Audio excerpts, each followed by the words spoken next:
Tal? Hoy voy a exponer un poco de lo que es acidosis tubular renal, enfocado a lo que es su fisiopatología, y también refiriéndonos a lo que es sus bases fisiológicas que hacen que esta enfermedad hace que se descomponga todo el mecanismo fisiológico del riñón. Entonces, la acidosis tubular renal debemos de entender bien que es un defecto en la reabsorción de todo lo que es el bicarbonato y la excreción de hidrógeno. Por su propio nombre nos dice que es una acidosis. Y acuérdense que lo que hace que se mantenga ácido la orina es estos mecanismos, o sea, la liberación de todos estos hidrogeniones y la recapturación de todas estas sustancias que son alcalinas para el cuerpo, o sea, el bicarbonato que lo mantienen con un pH un poco más regulado. Entonces, en la acidosis tubular renal puede ser hereditaria o adquirida, depende de cómo se desarrolle. O sea, puede venir desde un gen hasta poder adquirida a través de una patología que tuvo preexistentemente un paciente, o sea, que se le relacionan.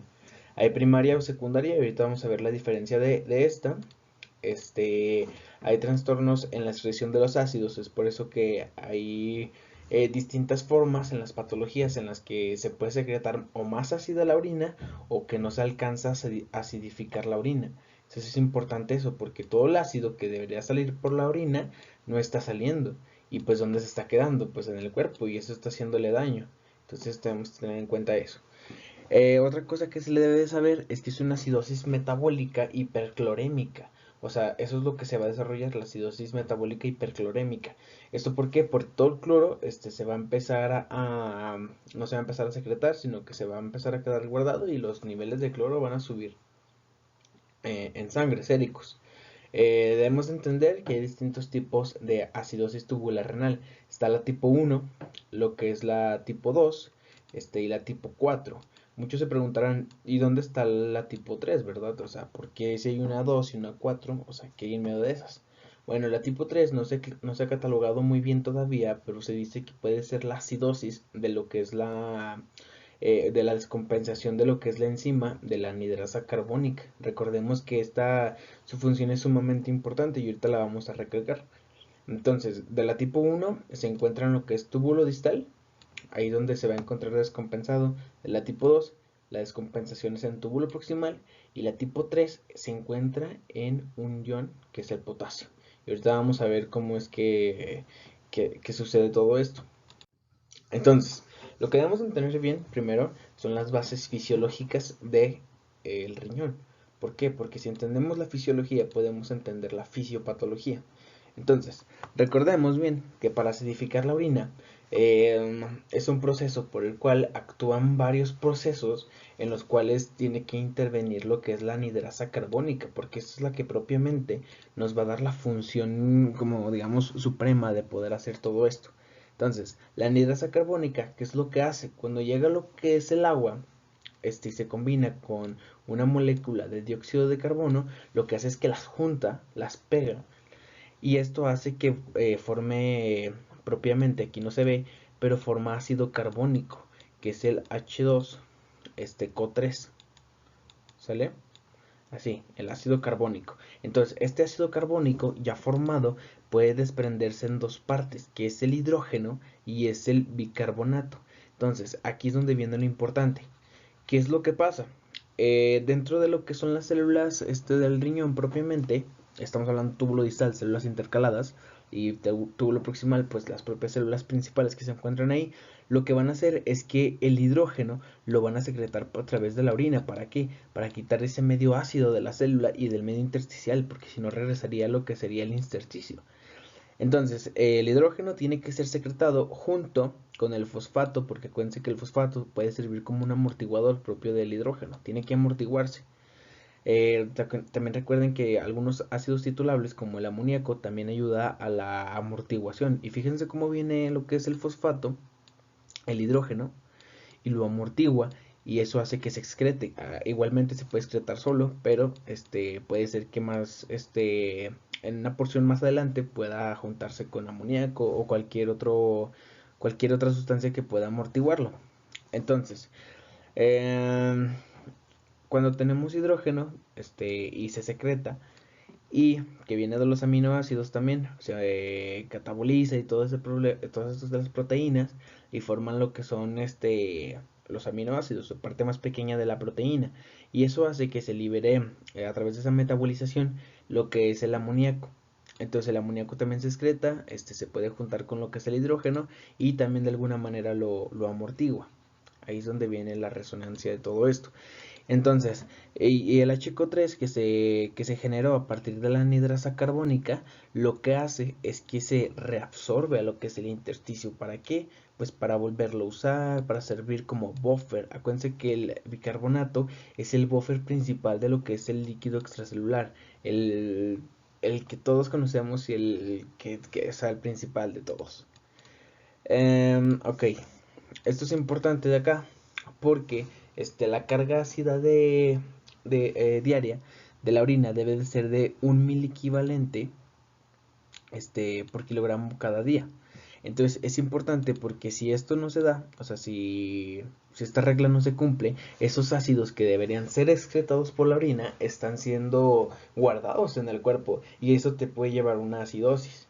Entonces, normalmente se debería de secretar los hidrogeniones, el amoníaco, los ácidos titulables y los fosfatos, que es lo mismo que acabo de decir, porque todo esto en el cuerpo mantiene ácido al cuerpo. Entonces, eso nos llevaría a problemas de acidosis metabólica. Entonces, esa es la fisiología normal y aquí es donde meramente se descompensa en esos procesos. ¿Sale? Ahorita vamos a ver los distintos canales o transportadores que van a ser los que se nos van a descompensar para que nos dé una acidosis tubular renal. Entonces, vamos a empezar con lo que es la acidosis tubular renal tipo 2. Lo pongo así porque la acidosis tubular renal tipo 2, recordemos que es propiamente de lo que es túbulo proximal. Entonces, es importante que veamos primero, nos vayamos por segmentos según la nefrona. Entonces, en el túbulo proximal es una forma grave de lo que es la acidosis tubular renal. ¿Por qué? Porque básicamente en el túbulo proximal se reabsorbe la mayor cantidad de bicarbonato. Entonces, ¿qué pasa? Si hay una mala reabsorción de lo que es el bicarbonato, es probable que en la orina tengamos demasiado bicarbonato. Y de hecho es algo que caracteriza a esta patología, a la tipo 2, porque hay una eliminación excesiva de lo que es el bicarbonato. Eh, Ok, eso es importante porque va a haber mucho bicarbonato en la orina. Entonces, esta enfermedad puede ser aislada, hereditaria o adquirida. Depende de si viene con un gen genético, o se desarrolló a través de una tubulopatía, una enfermedad autoinmune secundaria, pueden ser también fármaco-inducidas por uso de fármacos como por ejemplo las tetraciclinas, que se les refiere mucho a estos antibióticos. Este, Pueden ser infiltrativas o enfermedades hereditarias, que ya, como mencionamos, puede venir de un gen. Algo muy interesante es que se le relaciona lo que es el síndrome de Fanconi y de hecho es algo que lo hace característica a la tipo 2. Es por eso que el síndrome de Fanconi está muy relacionado a esta patología y casi siempre cuando el paciente tiene síntomas de un síndrome de Fanconi y se le buscan más datos, casi siempre se le relaciona con una tubulopatía de este túbulo proximal. Entonces, el pH urinario va a ser menor a 5, va a ser, sí, menor a 5.5 y esto va a ser, o sea, si se fijan, el pH urinario sí va a estar ácido, pero esto va a ser porque los mecanismos distales del túbulo distal, o sea, de la reabsorción y la secreción de bicarbonato, van a estar compensando a lo que no está haciendo el túbulo proximal. Entonces, de alguna manera, lo que va a hacer es que todo el hidrógeno, hagan de cuenta que va a pasar así. Va a venir, va a venir, va a venir, va a venir, va a venir. Y cuando llega a túbulo distal y tiene que reabsorber ese hidrógeno, lo va a hacer porque las células que se encargan de reabsorber el hidrógeno y secretar un ácido, a su vez un hidrogenión, van a estar bien. O sea, el problema meramente se encuentra en lo que es túbulo proximal, pero eso no quiere decir que en túbulo distal esté dañado. Entonces eso va a hacer que el túbulo distal compense la salida de lo que es el hidrógeno y compense lo que es la reabsorción del HCO3, ¿sale? Y eso nos va a dar ventaja porque la acidificación de la orina se va a compensar de alguna manera. Entonces, ahora vamos a ver las estructuras que están dañadas en este. En el túbulo proximal, lo que va a estar dañado propiamente va a ser un canal que va a ser el canal que transporta lo que es el sodio y el HCO3 por cotransporte. O sea, los dos van en la misma dirección. Y el momento de no poder hacer eso, o sea, que esté dañado, es lo que va a hacer el riñón es que va a secretar todo ese HCO3 que tenía que ser reabsorbido a lo que va a ser orina. Pero recordemos que después va a ser recapturado por túbulo distal, no en su totalidad, pero sí una gran parte lo va a compensar. Entonces es por eso que logra compensarlo, no hay tanta pérdida, la orina todavía se alcanza a desificar poquito, entonces ahí en ese punto no es tan grave. Lo que sí es grave es que recordemos que aquí el sodio está saliendo, o sea, como tal no se está reabsorbiendo, sino que se está dejando ir. Entonces, ¿qué vamos a encontrar? Una orina que va a estar hipernatrémica, ¿sí? O sea, va a haber una concentración de sodio, en lo que va a ser la orina, que va a ser demasiado importante. Entonces, es algo de lo que la caracteriza. Y también vamos a encontrar lo que va a ser una hiperfosfaturia, una hiperuricosuria, una aminoaciduria, que se van a encontrar estos ácidos titulables, aumentados en lo que va a ser la orina. Y también vamos a encontrar una hipopotasemia, ¿sale? ¿Por qué? Porque el potasio pues se sigue regulando normal, se sigue excretando por lo que es orina y por lo tanto pues está bajo en lo que es el medio extracelular, o sea, de la sangre. Pues por eso está así. Pero esto, más que nada, esta enfermedad se le asocia al cotransportador NBC1, por la mutación del gen SLC4A4. Pero recordemos que es multifactorial, o sea, se puede dar por mecanismos tanto farmacoinducidos, hasta infiltrativos, hasta por autoinmunitarios. O sea, es como muy distinto y la etiología puede venir de muchas partes.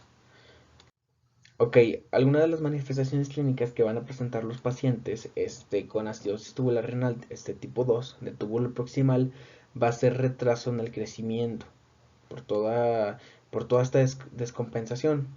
Va a presentar una poliuria, una deshidratación, que ahorita voy a regresar a esto, anorexia, vómitos, estreñimiento, hipotonía y acidosis metabólica sin brecha aniónica. Esto es importante porque la brecha aniónica, si estaba positiva, nos induciría que hay ácidos que están en el cuerpo, como el ácido láctico, que está provocando pues que se dé todo esto. Pero como la tiene negativa, eso nos puede decir que a lo mejor el ácido está, o sea, se manifiesta de otra manera, básicamente. En la deshidratación, este es un tema importante porque, como vimos, el sodio se está secretando y la mayor parte del sodio tiene que ser reabsorbida en lo que es túbulo proximal. ¿Y qué pasa con esto? Si este sodio no se reabsorbe en lo que es túbulo proximal, este sodio pues se va a secretar. Entonces, ¿qué va a pasar? Que el sodio, al ser osmóticamente activo, o sea que atrae al agua, al H2O, ¿qué va a pasar? Que el sodio, cuando pase, va a pasar por toda la nefrona y va a atraer al agua. Y esto va a hacer que haya una poliuria con una orina excesiva con concentraciones de agua, o sea, muy diluida, pero también con concentraciones elevadas de sodio. Es por eso que la deshidratación en estos pacientes es un tema importante, o sea, es algo relevante y que se debe de tratar. Ok, ahora vamos a la acidosis tubular tipo 1, o de túbulo distal. Esta en túbulo distal también como tal es un defecto en la acidificación de la orina distal. Ya no tiene nada que ver con la proximal, sino con la distal. Pero ahorita vamos a ver cómo se relaciona todo esto. Ahora, el pH urinario, lo que pasa aquí es que no puede reducir, no puede reducir abajo de 5.5, sino que el pH urinario va a ser mayor a 5.5. ¿Sale? Cuando debería ser menor a 5.5.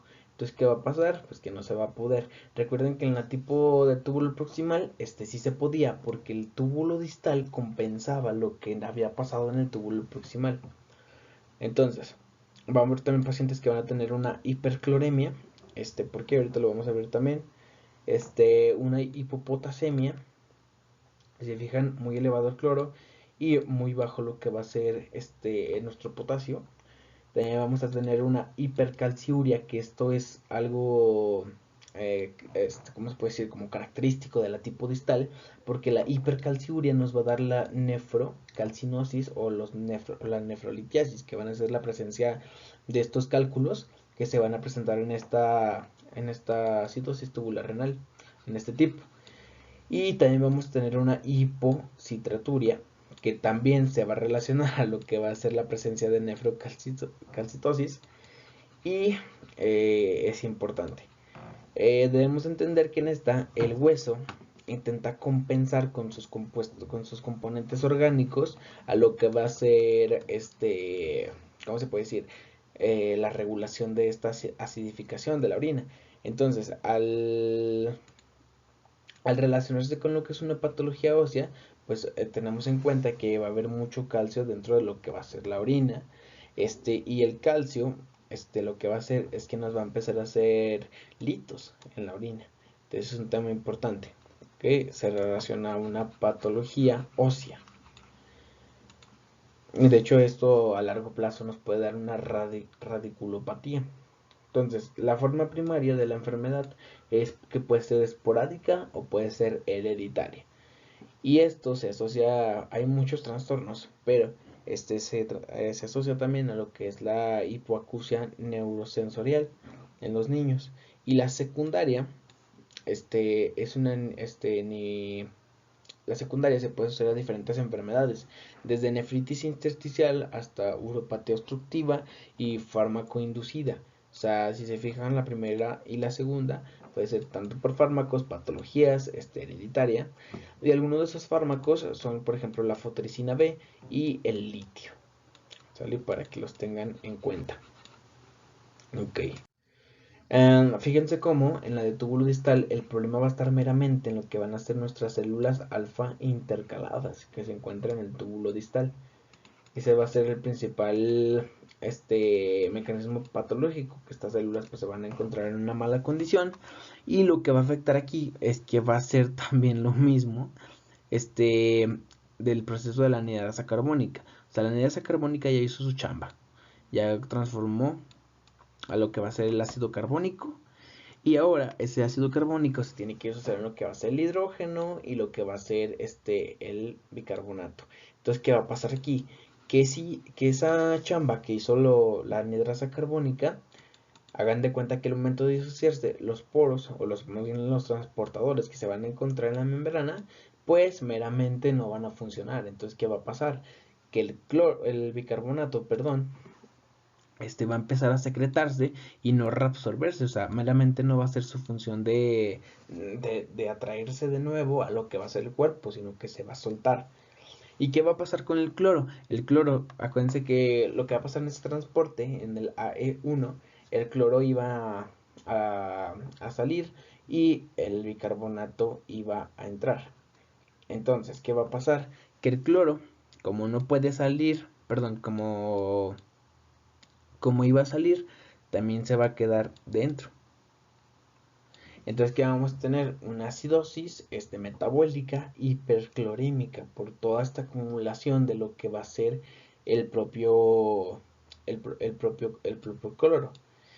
Y como la parte del bicarbonato iba a entrar al cuerpo, ahora va a salir porque no puede entrar porque el transportador está dañado. Entonces, ¿qué va a pasar? Que este cloro va a empezar a salir por lo que va a ser la orina, perdón. Este bicarbonato va a empezar por lo que va a ser la orina, manteniéndole alcalina y no ácida. Entonces, y del otro lado, vamos a tener el aspecto del hidrógeno. El hidrógeno iba a salir, pero como no puede salir por la bomba ATPasa relacionada al hidrógeno, lo que va a pasar es que se va a resguardar en lo que va a ser el cuerpo. ¿Y qué pasa si metes muchos hidrogeniones al cuerpo? Pues obviamente que bajas lo que va a ser el pH y esto nos va a hacer que dé una acidosis. Obviamente por la presencia de cantidades excesivas de lo que va a ser el hidrógeno. ¿Sale? Ok. Ahora vamos con la última, que va a ser la acidosis tubular renal de tipo 4, o la relacionada al potasio. esta se usa más a esta porque los trastornos se ven específicamente en este ion y pues es el que más se le ha contribuido. Entonces, igual que las otras, hereditaria o esporádica. Esta se va a caracterizar por una producción defectuosa de lo que va a ser la aldosterona. Si se fijan los puntos amarillos que pongo, es como cosas clave, pero ahorita les voy a dar un resumen, cómo hacer como un diagnóstico diferencial en todas estas. Pero bueno, volviendo al tema, en la tipo 4 es un proceso defectuoso de aldosterona. Recordemos la función de la aldosterona, que acuérdense que esta es una hormona que se encarga de la reabsorción de lo que va a ser el sodio y con ella el agua, porque acuérdense que el sodio es un ion que es osmóticamente activo, que también retrae el agua. Entonces, ¿qué pasa si hay un proceso defectuoso en la aldosterona? Que este proceso pues no se va a poder llevar a cabo. Entonces, esta patología o estas patologías que se le asocian a defectos en la producción de la aldosterona va a ser como la enfermedad de Addison y la hiperplasia de algunas células que se van a encontrar dentro propiamente de la glándula suprarrenal, que es donde se produce lo que es la aldosterona.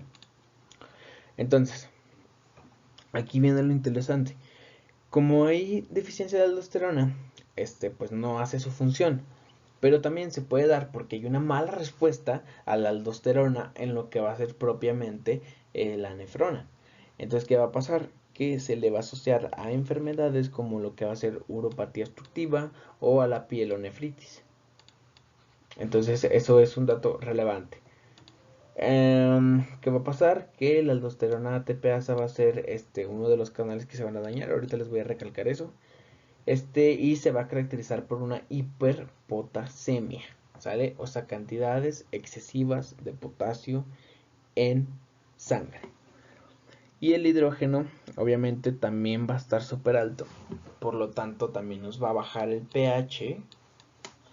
Y por lo tanto, también nos va a dar una acidosis, ¿sale? Hay que tomar bien en cuenta esos puntos. Ok. Entonces, vemos esta pequeña imagen de acá y fíjense cómo lo que está dañado en esta parte propiamente es la nefrona distal, obviamente, porque ahí acuérdense que actúa la aldosterona. Entonces hagan de cuenta que se ve este canal, que va a ser el intercambiador de sodio e hidrógeno. Esto lo que va a hacer es que iba a dejar salir el hidrógeno y va a meter un sodio. ¿Sale? Entonces, ¿qué va a pasar?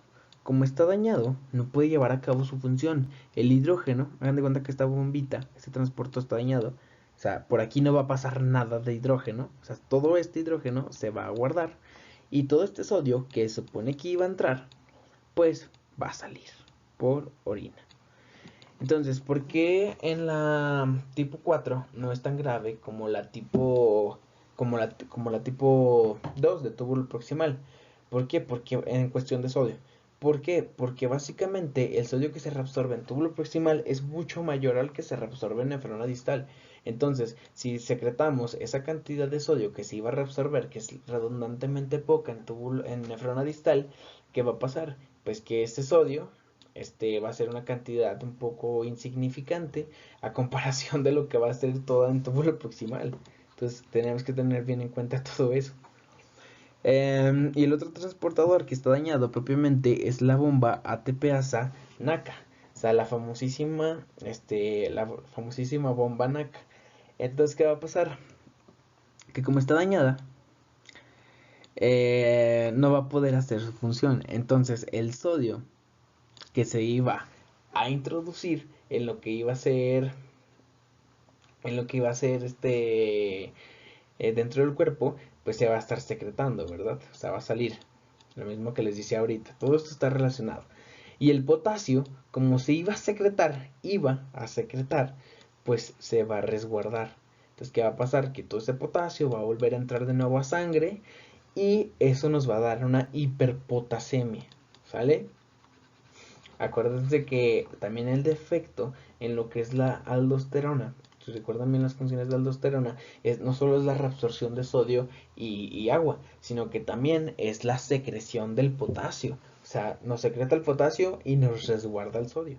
Pero como esta aldosterona está defectuosa, pues no puede llevar a cabo esta función. Entonces, ¿qué va a pasar? Pues que básicamente el potasio se va a empezar a resguardar y a resguardar y a resguardar. Y esta hiperpotasemia es importante porque después nos puede traer debilitamiento del corazón y demás problemas cardíacos, que es donde básicamente se va a ver más el aumento del potasio. Y obviamente la deficiencia de sodio nos va a traer hipotonía, y pues demás cosas que también se van a complicar, tanto deshidratación, que hasta la deshidratación nos puede dar epilepsia. Entonces, este es el trastorno que se ve en la tipo 4. Sus manifestaciones clínicas de la tipo 4 es muy parecida a la tipo 2. Va a haber un retraso en el crecimiento, una poliuria, una deshidratación, pero cabe recalcar que en la tipo 4 no es tan importante la deshidratación. ¿Por qué? Porque en la tipo 2 de túbulo proximal, pues es súper importantísimo, porque todo lo que se reabsorbe en túbulo proximal, pues hagan de cuenta que está secretando, mientras que en nefrona distal todo lo que se tiene que resolver, que ya es una cantidad mínima, porque ya acá esto se reabsorbió en túbulo proximal, pues ya casi no nos va a interesar tanto, pero también hay que tenerlo en cuenta. Se va a presentar lo que va a ser una acidosis metabólica, una hiperpotasemia, por lo que les explicaba ahorita, y un sodio muy elevado en lo que va a ser la orina, y que también va a ser importante. Ahora, para hacer un diagnóstico de cualquiera de estas acidosis tubulares renales, se ocupa todo esto, lo que hacer una anamnesis detallada, preguntar todo al paciente, literal, antecedentes familiares, de retraso mental, algunas tubulopatías que ya se vean, en el proceso de heredación de genes, fallecimiento de lactantes, abortos y, cómo fue el aborto espontáneo o de qué manera. También se tiene que hacer un análisis de los electrolitos, ya que si se fijan, pues el problema se ve más que nada en el déficit electrolítico, por deficiencia o mala actuación de lo que es la aldosterona, o por lo que va a ser deficiencia de algunas bombas que se van a encontrar en el riñón. Se debe hacer una gasometría para ver cómo está lo que es el pH, el bicarbonato y todo esto. También se debe hacer una prueba de función renal, ver cómo está nuestro tiempo de filtración glomerular, ver cómo está saliendo la orina también. Tiene que ser un examen de azuados, obviamente, medir urea, creatinina y el boom, el aclaramiento de creatinina, que obviamente pues, nos va a dar el tiempo de filtración glomerular. Sacar en la misma gasometría lo que es el anión gap. Recordemos que se saca por la diferencia de lo que van a ser los cationes por los aniones. El cation va a ser el sodio y el cloro y nuestro bicarbonato pues nos van a dar el otro. Y va a ser súper mega importante. Acuérdense que lo normal es que salga un anion gap de 10 más o menos 2. ¿Sale? Acuérdense que sale positivo, nos podría inducir que hay una acidosis láctica o algún otro tipo de padecimiento acidótico en el cuerpo. Y sale negativo, pues no.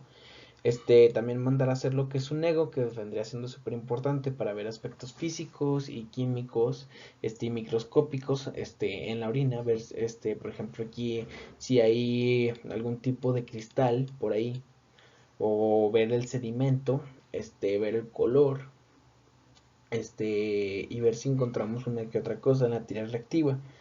En lo que va a ser la ecografía, renal, pues vamos a ir en busca de lo que van a ser los nefrocalcitosis, que esta pues básicamente va a ser de la tipo 1, de la tipo distal, y que debe de tenerse en cuenta siempre.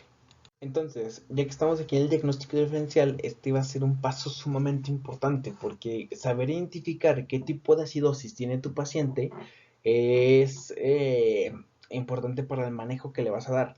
Entonces, vas a tener las tres tipos de acidosis que hay. Entonces, en todas, obviamente que va a haber acidosis. ¿Por qué? Porque básicamente en todas se está secretando lo que es el bicarbonato y en todas se está volviendo a resguardar a sangre todo lo que es el hidrógeno. Entonces, obviamente, eso, el exceso de hidrógeno va a bajar el pH y eso nos va a dar acidosis. Después, en el pH urinario, ¿qué está pasando? En la tipo 2 y en la tipo 4, lo que está pasando es que el pH urinario está siendo de alguna manera, ¿cómo se puede decir? Se está secretando de manera un poco normal. ¿Por qué? Porque está siendo menor a lo que va a ser 5.5, o sea que todavía se puede acidificar. La tipo 2, ¿por qué? Porque si recuerdan, la tipo 2 era de túbulo proximal. Entonces, ¿qué está pasando? En el túbulo proximal se está viendo afectado la parte de la reabsorción del bicarbonato y la parte de la secreción del hidrógeno. Pero, ¿qué está pasando? Que en túbulo proximal todavía lo puede compensar lo que es túbulo distal. Entonces, como túbulo distal lo compensa, todavía puede haber algo de acidificación de la orina. Lo que nos debemos de fijar en esta parte del pecho urinario, es en la tipo 1. ¿Por qué? Porque en la tipo 1, si recuerdan, es de túbulo distal, pero ¿qué está pasando? La orina está siendo alcalina, o sea, está subiendo su pH mayor a 5.5. Entonces, ¿qué nos indica todo esto? Que los mecanismos de lo que va a ser el bicarbonato y el hidrógeno, pues están muy descompensados, y se refleja en lo que va a ser la orina. O sea, no es una orina con un pH normal. Entonces, la eliminación del HCO3, también va a ser un dato muy relevante, ya que en la tipo 1 y en la tipo 4 se está viendo de una manera, pues, no tan patológico, podríamos decirlo, pero en la tipo 2 es donde recalca demasiado, o sea, donde tiene tanta importancia. ¿Por qué? Porque se está secretando demasiado bicarbonato. ¿Por qué? Porque básicamente la mayor parte del bicarbonato se reabsorbería en lo que sea túbulo proximal, pero como no está reabsorbiéndose en lo que es túbulo proximal, pues ¿qué está pasando?